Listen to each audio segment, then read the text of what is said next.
I captured one of my most favorite images of the last few years with this lens. And it's not even a portrait, because people think of an 85 as a portrait. It's not even a portrait. It's a historical image. And yeah, man, that's what photography is about. Before we kick things off, big thanks to Sony Singapore for loaning me the 85 1.4 GM2 lens and the A7RV. With that said, these are my thoughts and my thoughts only, but this video is sponsored by Pixar from Lexar, which is a digital photo frame. More about them in just a bit, because I think you're gonna actually like this product. It's actually really, really cool. So what happened here? You've probably been seeing on this channel over the last number of few videos, me trying out different gear, the 70-200 from Leica, the Leica Q343, the Sony 300 2.8 GM, that I've been going to the horse races. I've been capturing horses running and at the track, et cetera, et cetera. And the reason for that is that the Singapore Turf Club, which is our sort of for horse track here, is closing down. Now, it opened in 1842. That's how old this thing is, 1842. Now, I've moved to a couple different locations, but it's always been around. And these were the final days, weeks of this track being open.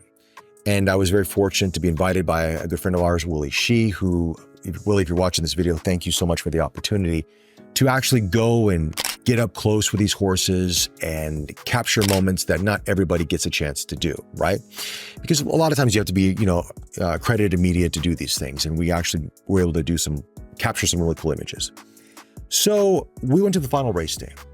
And, these are the moments where it just all worked out. I had the 85 1.4 GM2 and this A7RV, and then I was also trying out some other stuff as well. But I thought, this would be great to capture this last race with this lens, because the 85 is actually really good for this. And I'll tell you why. It's got enough length that when the horses come by and you're really close, you can actually grab them. A7RV is 60 megapixels, so you still have a lot of cropping power if you want to crop in. And it's fast enough for, tracking horses. I mean, it's not gonna be the same as an A9 III, or an A1, but it's fast enough. So we went to the last day of races, about 10 races in total. I was capturing some stuff earlier on in the day, and it was kind of overcast. It wasn't the greatest of weather, but I got some decent images.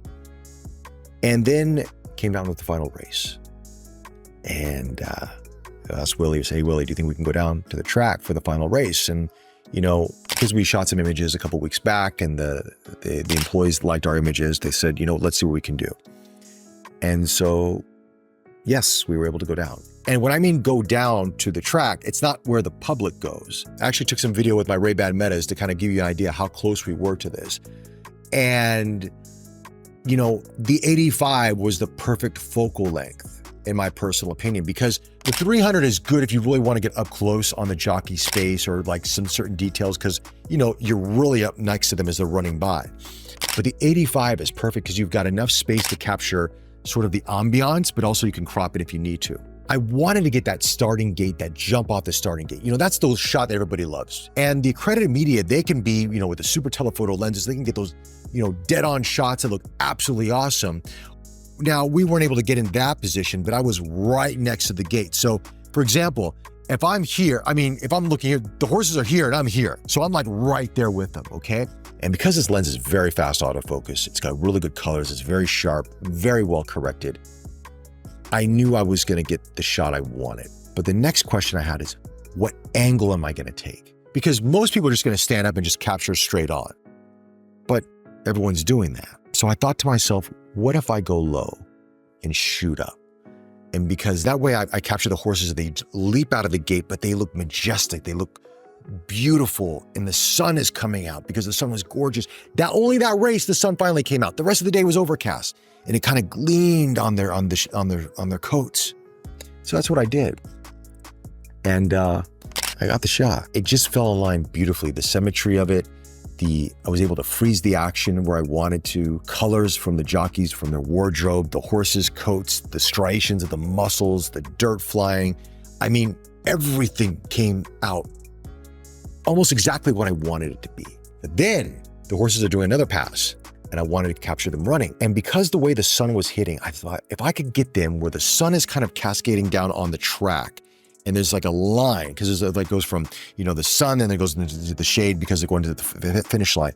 If I can capture that moment, that could be the second money shot. As I saw them running around the bend, the sun hit them, and I just took the Sony, the A7RV, and boom. and I got a beautiful shot. Absolutely beautiful. Right before the horse goes right into the shade, and that line of the sun to the shade, it just hit. The golden hour is gorgeous. And I sent it off to the guys at the Singapore Turf Club, the employees, and they absolutely love the images. But it proved to me what this lens was about. It's not just a portrait lens. This lens is an all-purpose lens that's going to capture fantastic images for you. I'm sorry, guys, not a standard review, but you know, in photography, it's the stories, it's the moments. That's what we chase. That's what we're after here. It's not just, okay, it's got, 11 rounded aperture blades. It's, that's fine. And I'll talk about them. But it's what the lens can take, what it can do for you, how it can capture the image that you see in your mind. It did it beautifully. What's really awesome is when you have the right tool with you and you're able to capture the image that you see in your mind and you go, I want to print that. I want to put that on my wall. With that said, let's talk about today's sponsor, Pexar Digital Photo Frame. Powered by professional photography brand Lexar, which has leading technology in image presentation of photo frames. Anybody that loves video or photos, this is going to be a beautiful Christmas gift for a lot of people out there. It's an 11-inch 2K photo frame anti-glare display, so it looks great no matter where you have it into your house. You can upload your images via SD card, USB drive, or has 32 gigabytes of internal memory inside of this. And you can sync it with an app. So if you, no matter where you're at in the world, right? If you're taking images on your camera, whatever you put onto your phone, you can actually send those images via the app to the frame and you can share it to whoever you want. How cool is that? So let's say you bought this frame for your mom or your dad and you've got your kids and you say, I want to show you the family images. We just got back from a trip or a vacation. You can literally send them to the frame and they can actually scroll through them, see them, pinch, zoom in, all that stuff, react to it. Comes with the stand, comes with a beautiful box as well. It's a really nice photo frame, guys, and 2K resolution, so you're gonna get really nice image quality out of this. So even the image I've been talking about in this video, it's gorgeous. But anyway, if you're interested in this, I have a link in my description below. And I think, honestly, this is gonna be a really good Christmas gift for a lot of people out there. So big thanks to Pexar for sponsoring this video, and now back to the review. I guess we can talk about more of the specs just to kind of wrap things up here a little bit. Yes, it's smaller and lighter than the 85 1.4, the original GM lens. I didn't really see any sort of flaring or anything that stood out to me that was a cause of concern. It's a really solid lens. If you're on the fence picking it up, don't be. I think the moment you get into your hands and you start taking photographs with it, or even video for that matter, you're gonna love how this thing performs. It's very lightweight for what it is, very fast. They're coming out with smaller, fast aperture primes, and they're just knocking it out of the park. And this is really one of them. I don't have any complaints. I don't, sorry. But I was just thrilled I was able to capture what I was able to capture. And that's what's so beautiful about this, that I could do that. And the lens provided exactly what I needed it to be. And that's the most important thing about finding any gear for any camera system that you have or want to get, is there is gear out there that we love to have because it's beautiful and it's awesome, but you're gonna sometimes have to work a little bit harder to get the images. Then there's other gear out there that may not be as pretty, may not have all the brass fittings on it, but it does the job. I mean, I have both. I think it's great to have both. But if you